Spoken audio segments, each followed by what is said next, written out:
Good day to everyone. My name is Jannea Simporios, one of the reporters for this very morning, afternoon, or evening, whatever time you wish to play this video. This very day, we are going to get to expand our knowledge about Fidel V. Ramos in the field of science and technology. But before we do that, let's get to know Fidel V. Ramos in a nutshell. Fidel V. Ramos, if you're not aware, he is one of our presidents, the 12th president of the Philippines. He was born in March 18, 1928, and popularly known as FVR and Eddie, and he is also a retired Filipino general and politician and served us as the 12th president of the Philippines from 1992 to 1998. And at the age 93, he is currently the oldest living former Philippine president. Wow, so cool.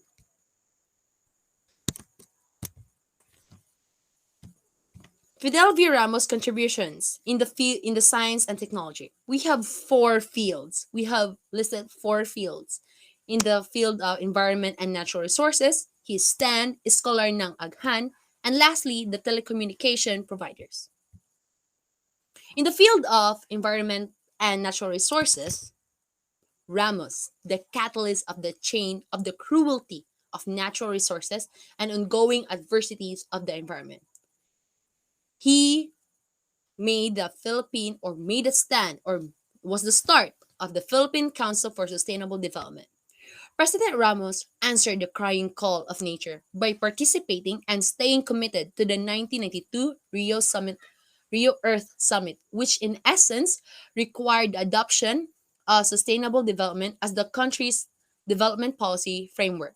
To further ensure the operation, in the year 1992, September 1, the president formulated a Philippine agenda detailing 21 strategies that would cause sustainable and resilient measures for the environment and integrating these through the enactment of implementing plans and programs and its corresponding policies as a mandatory requirement and has the full force effect of the law. The Philippine Council for Sustainable Development, Executive Order 15, this is headed by NEDA. Next, we have the birth of Department of Energy. Republic Act 7638 was signed and implemented for the sole purpose of having a department responsible for sourcing and allocating energy. And this is the DOE, or the Department of Energy. The administration intends to prepare, integrate, coordinate, supervise, and control all plans, programs, projects, and utilization and activities of the government relative to energy exploration, development, utilization, distribution, and conservation. To have proper management of energy and resources. It is a must. Because if we do not, this will be this will end. This is at scars. This department, the DOE, rationalizes the organization and functions of government agencies responsible for the management energy of in the Philippines. Now, I'm going to cut you, but I'll be back at the end of the report. Let's get to know about the second field, the stand. Let's get to know the report of Diane. Second, the establishment of STAND in 1993. The Science and Technology Agenda for National Development, STAND, spells out the areas which will be the focus of scientific and technological efforts in 1993 to 1998. It is a part of a series of measures that shall be pursued to realize a vision of Philippines 2000, which is to make the Philippines a newly industrializing country, NIC, by the end of the century. The stand emphasizes the development and utilization of superior technologies to a level of competitive advantage. This document indicates the major S&T intervention areas identified from a process of technical assessment and consultation. The S&T intervention areas shall serve as the basis for developing S&T programs and projects by implementing agencies and for funding S&T programs and projects of DOST and other government agencies and institutions. Third is Scholar ng Agham.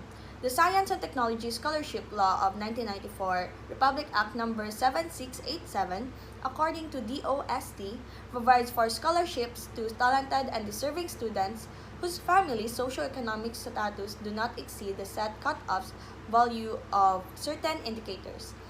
The science scholars would receive a monthly stipend of 7,000 pesos, tuition fee subsidy up to 40,000 pesos per academic year for those who enrolled in private universities and colleges, giving opportunity to Filipino youth to have a chance at academic success without worrying about financial stability.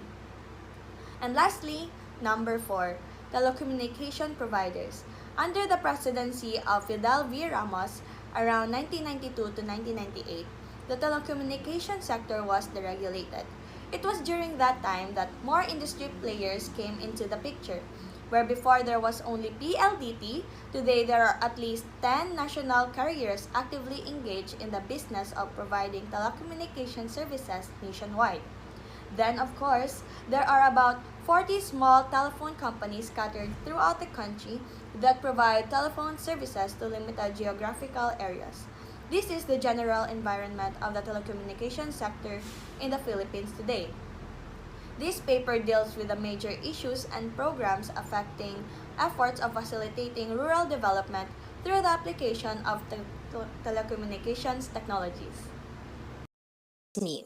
I hope at this point you have finally grasped the contributions of our president, our former President Ramos, of his contributions in the field of science and technology. Let's have a quick summary. In the field of environment and natural resources, let's remember Executive Order implemented by President Ramos, Executive Order 15, and this is the establishment, the Philippine Council for Sustainable Development, whereas the plans, the policies, and the strategies in implementing or in making sustainable, resilient the environment are discussed there and should be and has the full force of the law.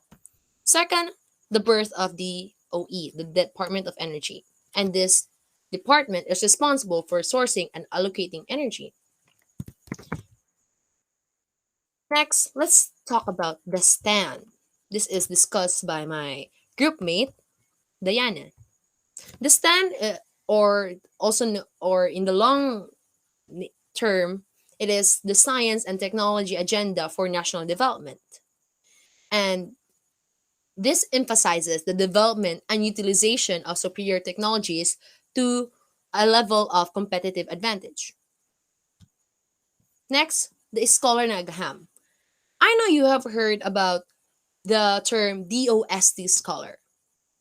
This is the Science and Technology Scholarship Law of 1994. This provides scholarships for talented and deserving students whose families' socioeconomic status do not exceed the set cutoff values of certain indicators.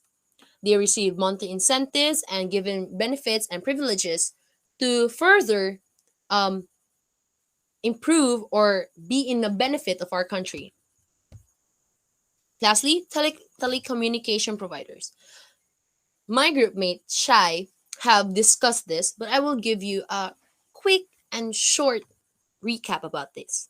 Before it was only PLDT, but now there are more than one or two or I don't know, maybe five national carriers actively engaged in the business of providing telecommunication services nationwide. And there are about 40 small telephone companies scattered throughout the country.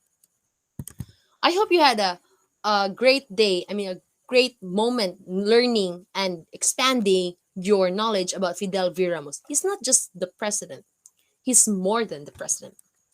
On behalf of my group, I would like to thank you for spending your time and giving us the opportunity to discuss about Fidel V. Ramos. Thank you so much, and we hope to see you soon. God bless everyone.